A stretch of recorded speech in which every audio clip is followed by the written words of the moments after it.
नमस्कार, मेरा भारत मेरी संस्कृति चैनल पर आप सबका स्वागत है। गजाननं भूतगणादिसेवितं कपिलतिजम्बूफलचारुभक्षणम् उमासुतं शोकविनाशकारकं नमामि विघ्नेश्वरपादपङ्कजम्। दोस्तों, कल तक मैंने आपको ईश्वर और भगवान के बारे में बताया था और देवताओं के बारे में जानकारी देने की बात कही थी। जैसा कि हमारे धर्म में ये कहा जाता है कि 3 कोट 33 देवता हैं। तो कोट की माने होता है प्रकार, और 33 देवताओं का वर्णन कहीं कहीं लिखा गया है। इन 33 देवताओं में 12 आदित्य, 11 रुद्र, 8 वसु, 2 अश्विनी कुमार, इंद्र और प्रजापति, इनको कहा गया है। किंतु हमारे धर्म में हम अनेक देवी देवताओं की पूजा करते हैं, इसलिए कहीं कहीं ये बात आती है कि 33 ही नहीं, 33 से अधिक देवी देवता हमारे धर्म में हैं।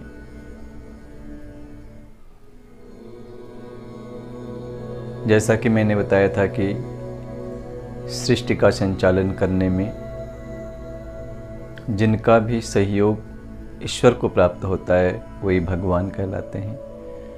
और भगवान ने ही जब कई रूपों में इस धरती पर अवतार लिया तो वो देवता के रूप में पूजे जाने लगे।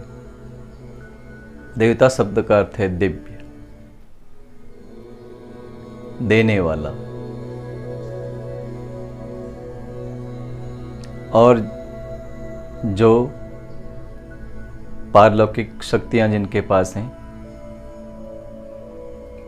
और जो प्राणी मात्र जो भी उनसे चाहता है उनको उसको देने में वो समर्थ हों, तो वही देवी देवता कहलाते हैं। जीवन में हमें कुछ पाने के लिए भगवान का सहारा लेना पड़ता है। तो जिस चीज़ की भी हमें चाहत होती है उस चीज़ को पाने के लिए या उस चीज़ से संबंधित हमारे धर्म ग्रंथ में देवी देवताओं का वर्णन किया गया है। जैसे हमें लक्ष्मी की ज़रूरत होती है, सोना चांदी हीरा जवाहरात तो लक्ष्मी माता का इसमें वर्णन है। और जैसे हमें विद्या की ज़रूरत होती है तो सरस्वती माता का विद्या का देवी माना जाता है। बल की हमें ज़रूरत है तो दुर्गा देवी को बल का देवी माना जाता है। इसी रूप में हमें जो जो भी आवश्यकताएं होती हैं उस सब चीज़ के लिए हमारे धर्म ग्रंथों में देवी देवताओं का निरूपण है।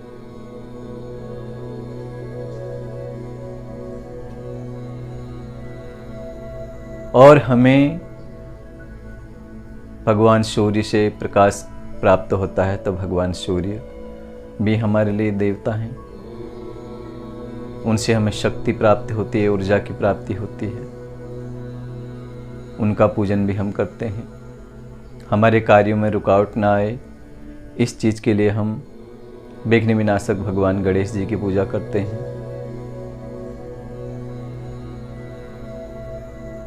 और हमें हर कार्य में सिद्धि प्राप्त हो तो हम अनेक देवी देवताओं की अपने आवश्यकताओं के अनुसार पूजन करते हैं।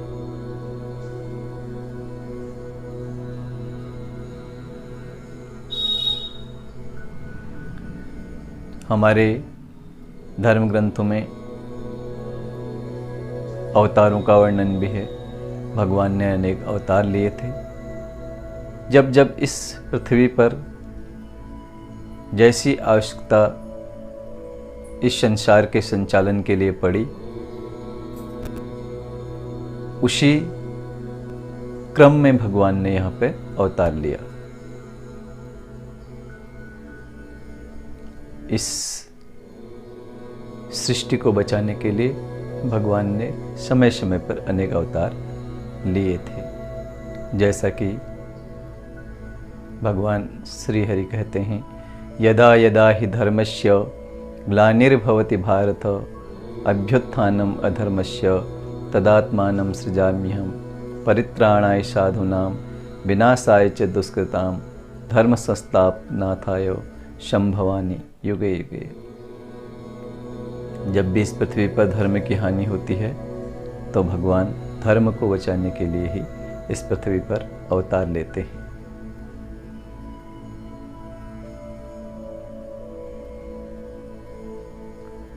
बच्चों के लिए एक सलाह मैं देना चाह रहा हूँ।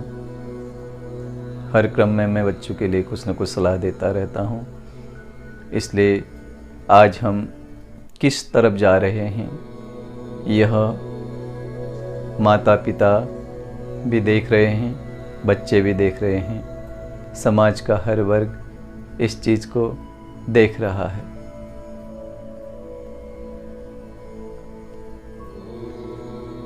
बच्चों, यदि आपको अब दिखता है कि माता पिता गलत रास्ते पर जा रहे हैं, क्योंकि भगवान ने हमें बुद्धि दी है, सोचने की क्षमता दी है, छोटे और बड़े में कोई खास अंतर नहीं होता, सोचने की शक्ति सभी में होती है। इसलिए यदि हमें दिखता है कि हमारे माता पिता गलत रास्ते पर जा रहे हैं तो हमें अपने माता पिता को भी अवश्य आगाह करना चाहिए कि आप ये गलती कर रहे हैं। और माता पिता को भी अपने बच्चों पर विशेष ध्यान रखना चाहिए कि हमारे बच्चे किस दिशा की ओर जा रहे हैं। हमें इस भागदौड़ की ज़िंदगी में एक दूसरे को देखने का समय नहीं मिल पा रहा है, तो इसी में से ही हमें समय निकालना पड़ेगा, एक दूसरे को समझना पड़ेगा। हम बच्चों को दोष देते हैं कि बच्चे गलत दिशा की ओर जा रहे हैं, और बच्चे माता पिता को दोष देते हैं कि वो हमें अच्छी शिक्षा नहीं देते। तो इसलिए हमें अपने आप में एक सामंजस्य बिठाना है और एक अच्छा वातावरण तैयार करना है, ताकि हमारे घर में सुख शांति बनी रहे, हमारे समाज में सुख शांति बनी रहे, तथा हमारा देश सुख और शांति के साथ आगे तरक्की करे, वृद्धि करे।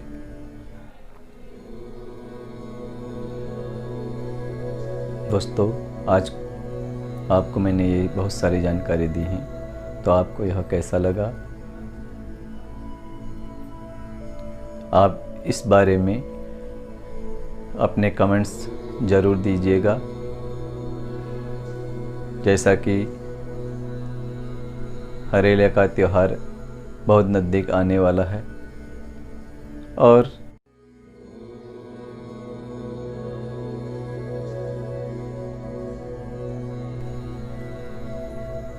श्रावण मास चल रहा है। श्रावण मास का विशेष महत्व है। जैसा कि पूर्व में मैंने बताया था कि भगवान श्री हरि आराम करने के लिए जब जाते हैं तो अपना सारा कार्यभार भगवान विष्णु को देते हैं, भगवान शिव को देते हैं, और शिव ही सृष्टि का चातुर्मास में संचालन करते हैं। और भगवान शिव चातुर्मास में इस पृथ्वी पर भ्रमण भी करते हैं। इसलिए हमें इस पृथ्वी को सुंदर बनाना है, श्रेष्ठ बनाना है, अच्छे कार्य करने हैं, तो हमें भगवान शिव का आशीर्वाद प्राप्त होगा और हमारे घरों में सुख शांति बनी रहेगी। आज के लिए इतना ही। आपको कैसा लगा? आप इसे शेयर कीजिए, लाइक कीजिए और सब्सक्राइब कीजिए। धन्यवाद। सुप्रभात।